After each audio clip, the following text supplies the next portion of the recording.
This was the entrance gate to the Archaeological Survey of India, Excavations of Nalanda site. And I'm now beginning the tour of this Nalanda site, and this is where the entrance begins. Now far away are the dugout ruins of this one of the most ancient universities in this world. History of Nalanda goes back to the days of Mahavira and Buddha in the 6th century BC. It was the place of birth and nirvana of the Shariputra, one of the famous disciples of Buddha. The place rose into prominence in 5th century AD as a great monastic educational institution for Oriental art and learning in the whole Buddhist world, attracting students from distant countries, including China. The galaxy of luminaries associated with it includes Nagarjuna, Aryadeva, Vasubandhu, Dharmapala, Suvishnu, Asanga, Silabhadra, Dharmakirti, Shanta, Rakshita, and celebrated Chinese traveler Yuan Sang and I Sing, who have extensively described the monasteries and shrines at Nalanda and life of monks there. Various subjects like theology, grammar, logic, astrology, metaphysics, medicine and philosophy were taught here. The ruins begin with this vast complex which was excavated. This is monastery number 5. It appears to be constructed during Gupta period.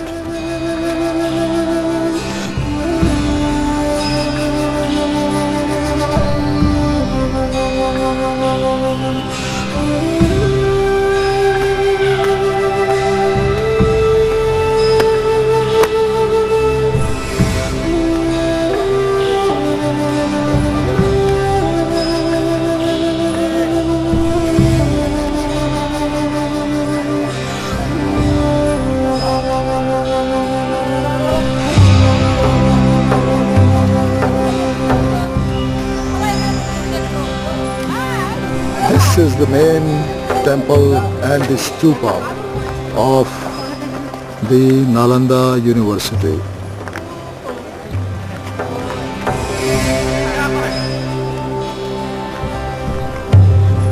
The grounds below are well preserved, and this is surrounded by many of these monasteries.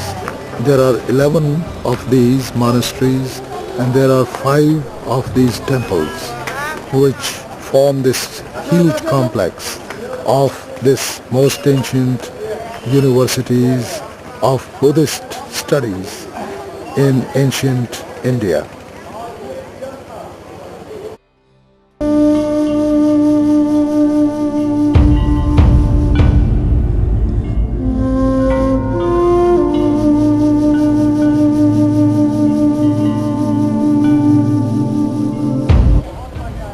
Yuan Sang, the renowned Chinese traveler of the 7th century,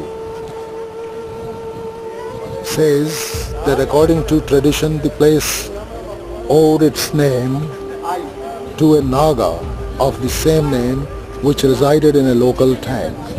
But he thinks it more probably that Lord Buddha, in one of his previous births as Bodhisattva, became a king with his capital at this place, and that his liberality won for him and the capital the name Nalanda, or charity without intermission.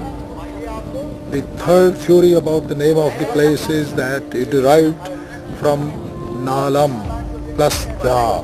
Nalam means lotus, which is a symbol for the knowledge, and Da means given. The place had many lotuses.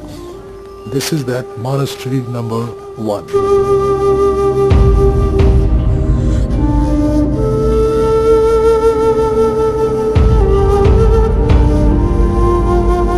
Temple number 3.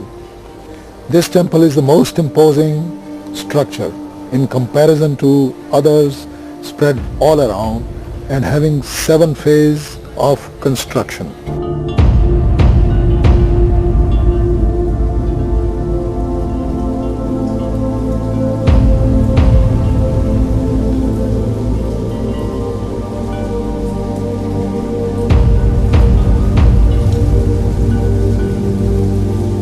Statues of the Buddha in some of these ruins are still intact, although some of them have been damaged due to this long period of time that this monastery has existed.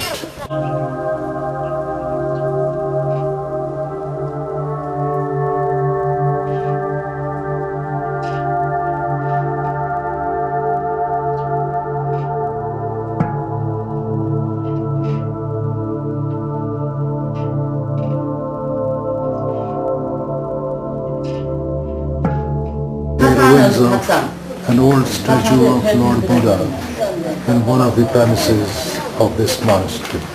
During its heyday, this university must have been a magnificent complex of buildings, as could be evident from these carvings and decorations in the construction of this monastery. This is very much evident from the structures as are now visible to us after 2000 and more years of its existence. These spots, they reveal that there must have been some images which may have been now removed.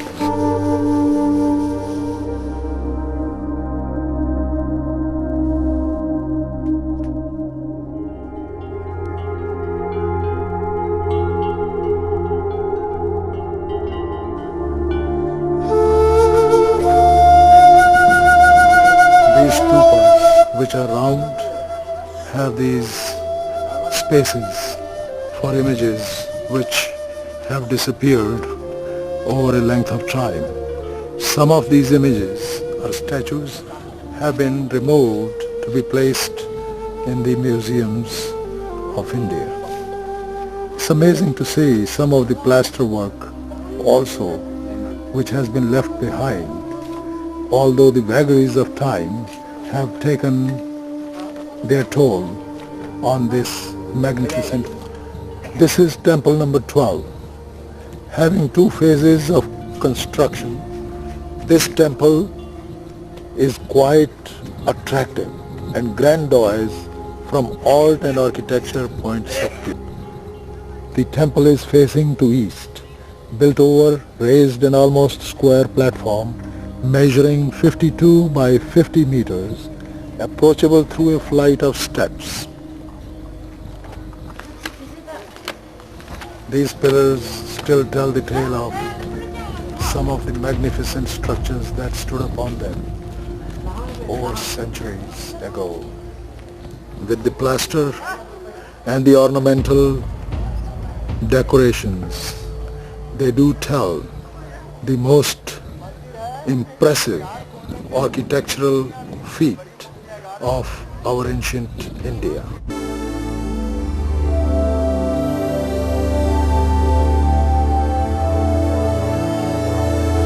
Just look at the marvelous brickwork with decorations and serrations.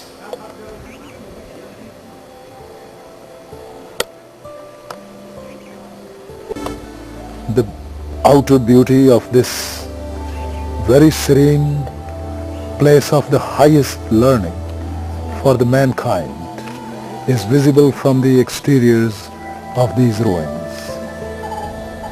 The external facade of the earlier structure of this number 12 monastery was decorated throughout the projecting niches and the plasters of various patterns through few of the niches. This is another room which seems to have housed another image of Buddha, but that has now been removed. The place is quite empty.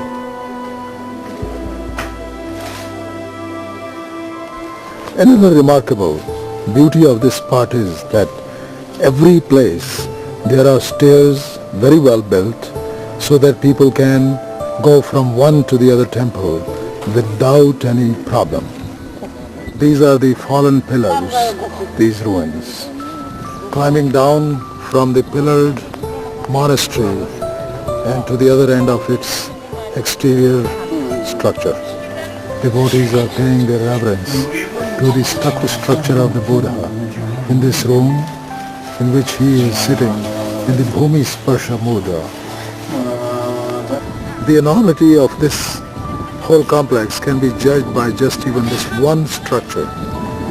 How large each of these monasteries used to be. This is indeed a very vast area, and this spreads to a great length of distance and acreage on this land.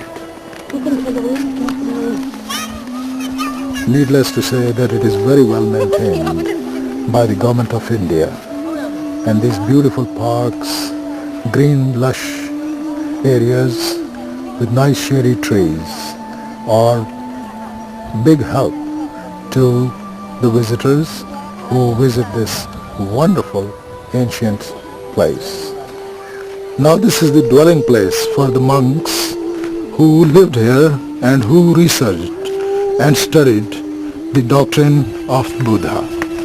There is a well-structured area with the small rooms all over, and also there is a well.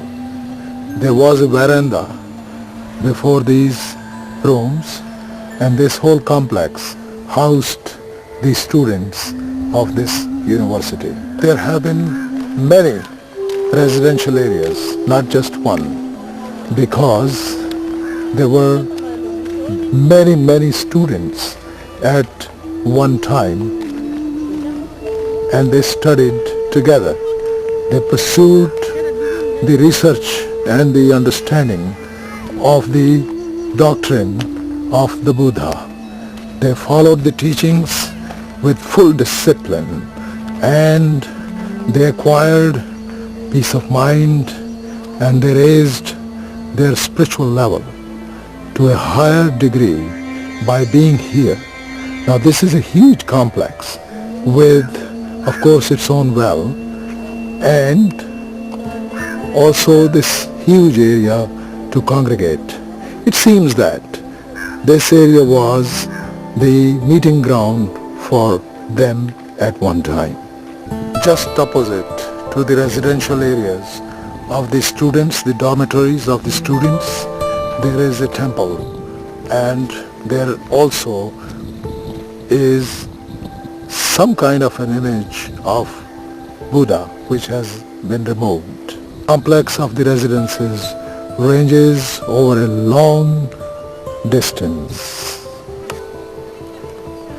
Buddha visited Nalanda several times on his way from Rajagaha to Patliputra. He used to stop in Pavarika's mango grove. The distance between Rajagaha and Nalanda was 1 yojan, or about 8 miles. Buddha used to cover it in one stretch. Rajagaha was the capital of the Magadhan kings during the time of the Buddha.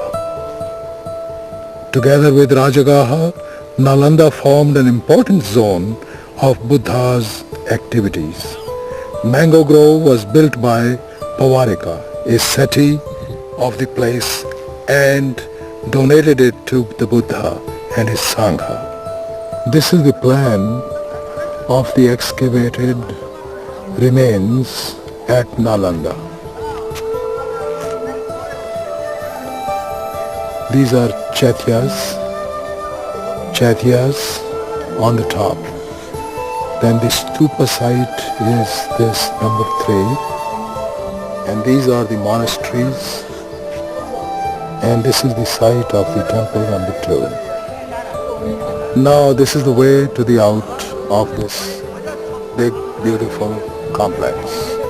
It will be worth mentioning to see how these bricks are placed, and there doesn't seem to be any model or something of that sort of the modern day when these were constructed. They must have their own technology of building these beautiful, huge, tall walls in their time. Lush gardens, beautiful tall palm trees surround this great complex and the way out to the town of Nalanda.